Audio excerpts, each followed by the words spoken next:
Hi everybody, this is Richard, and today I would like to go through with you some IELTS speaking practice. So today we're going to look at the part 2 and some part 3 questions of the IELTS exam.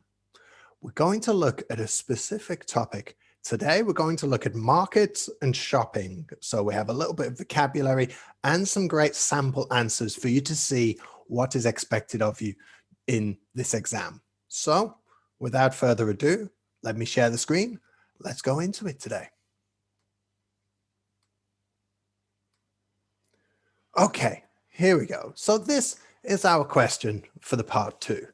Describe an open air or street museum which you enjoy visiting. You should say where the market is, what the market sells, how big the market is, and explain why you enjoyed visiting this market. Now remember, for the IELTS speaking part 2, you have about 1 minute of preparation, and then you need to speak for about 2 minutes. So before we go into the plan, what are we going to go through? We're going to go through some useful vocabulary, which we're going to use when we're talking about the market. So we've got this first word, crowded. Crowded just means there are lots of people there. In a similar way, we also have this adjective, bustling. Bustling, the T is silent. And it just means busy, crowded, it's noisy, it's bustling. If you imagine a metro station in the morning or a market on a Sunday where there's noise, there's smells, there's people moving past you, somebody bangs your shoulder, there's somebody shouting, it's bustling. We also have to queue, to wait in line, to queue. Also, we have this nice expression, to have sharp elbows. Sometimes you need to get past people in a market, especially in certain countries where everybody's all tight together and there's no sense of personal space. Organic products are very popular nowadays, especially if you're talking about fresh fruit, fresh vegetables, eggs, cheese. Locally sourced products, as we're becoming more environmentally aware, people don't want to buy food that had to travel from another continent to come to your country. So people try and buy local wherever possible. We actually talk about food miles. If I buy some avocados from Mexico and they come all the way to Europe, well, that's a lot of food miles, isn't it? And it's not very good for the environment. We have this adjective we will see in my sample answer, endless, very long, endless, whether we're talking about distance or time. The lesson was endless. It was just a long time. Or we could say the road is endless. It's very long. To spring to life when something is very quiet and then suddenly it's a busy market. It springs to life. The town springs to life or somebody sprung to life. We could also talk about a food market being a feast for the senses.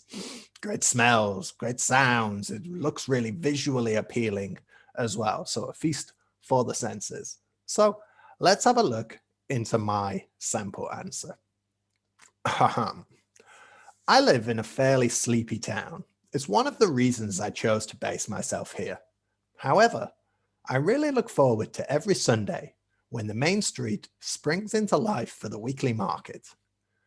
Who could have thought that the place would be transformed into a crowded, bustling area every Sunday morning? Sorry, that should be a question mark.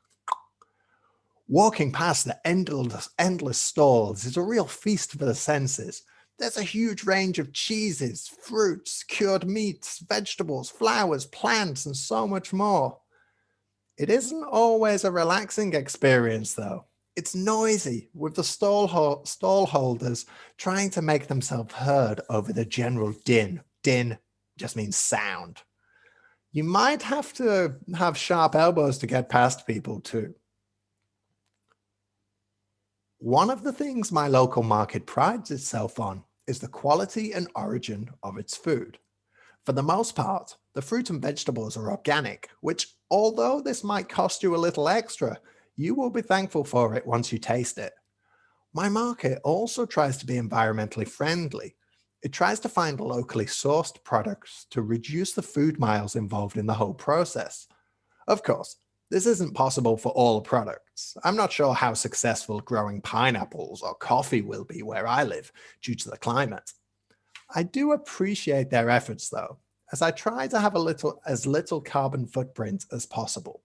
So you see, perfect. 1.5 to 2 minutes right there. We're using some of the vocabulary we outlined just before. We're using some nice structures as well. So if you're studying for that IELTS, you should really be looking into this, and this document's available. Just check the comments, the description of this video. You can find the link to this document and really look through and say, look, what's the structure? How is he basing it? How is he structuring it?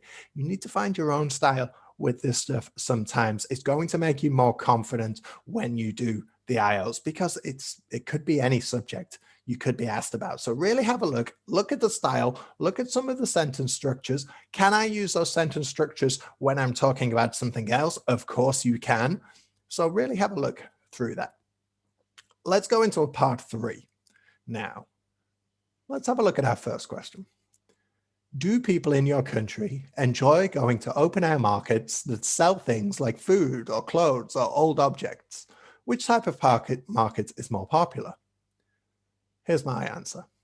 You can find both types of markets in my area, so I imagine there is a place for both. My local city is famous for antiques and has a couple of famous antique markets which draw people from further afield in search of a bargain. Further afield just means from far away.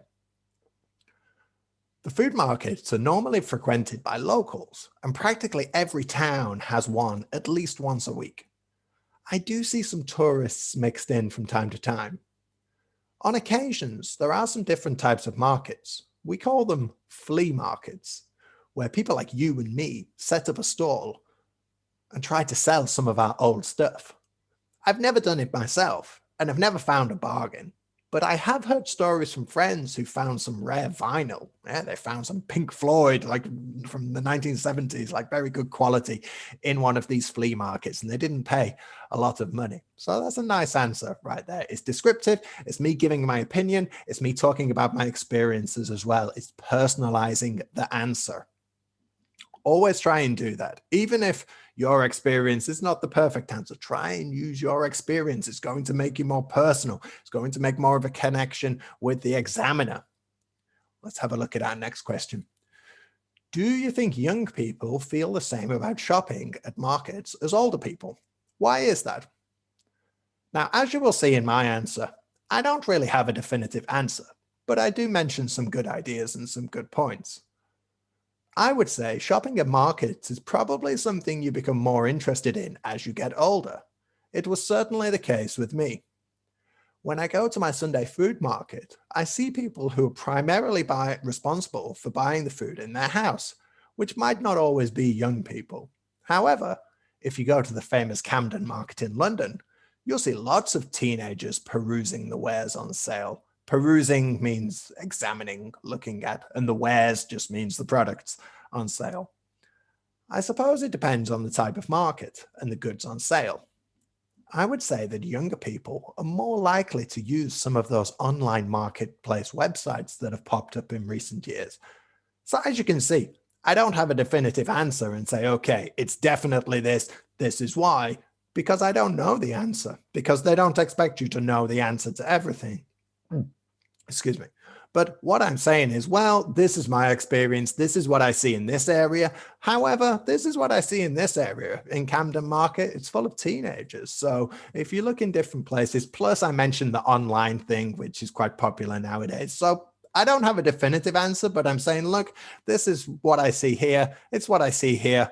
And I imagine that this is true right here. So that's good enough. They don't expect you to be an expert on markets, because really the exam is trying to put you in that situation where you don't really know the answer, because they don't want you to feel so comfortable. So they're trying to do a couple of different things. Let's have a look at our next question. What do you think are the advantages of buying things from shops rather than markets? I always feel slightly rushed when I'm in the market. I feel the pressure to quickly order, have my money out ready, pay, and keep the line going quickly for everyone else. If there was a product I wanted to buy where I had several questions, I would much prefer to buy it in a shop where I could take some time to ask those questions to the salesperson. I guess that would be especially true for a more expensive item. Having said that, there is more of a chance of getting a bargain at a market, so perhaps my strategy is all wrong. Okay, so I try and add some humor in at the end and say, well, okay, this is what I do. But at the end, I say, well, what do I know? Maybe I'm losing money or I'm paying too much money. And let's have a look at our last question. Do you think that any recent changes in the way people live have affected general shopping habits? Why is this? Now, this is one of those questions where you could go in 100 different directions about this. You could talk about the online. You could talk about people working too much so they can't go shopping in the week. You could talk about the rise of big shopping malls. I decided to go a little bit differently. There are several changes in our lives that have affected the way we shop, but I would like to focus on our tastes. We live in a much more globalized world than we did 25 years ago. Nowadays, people want and expect their local shops and markets to cater to those needs.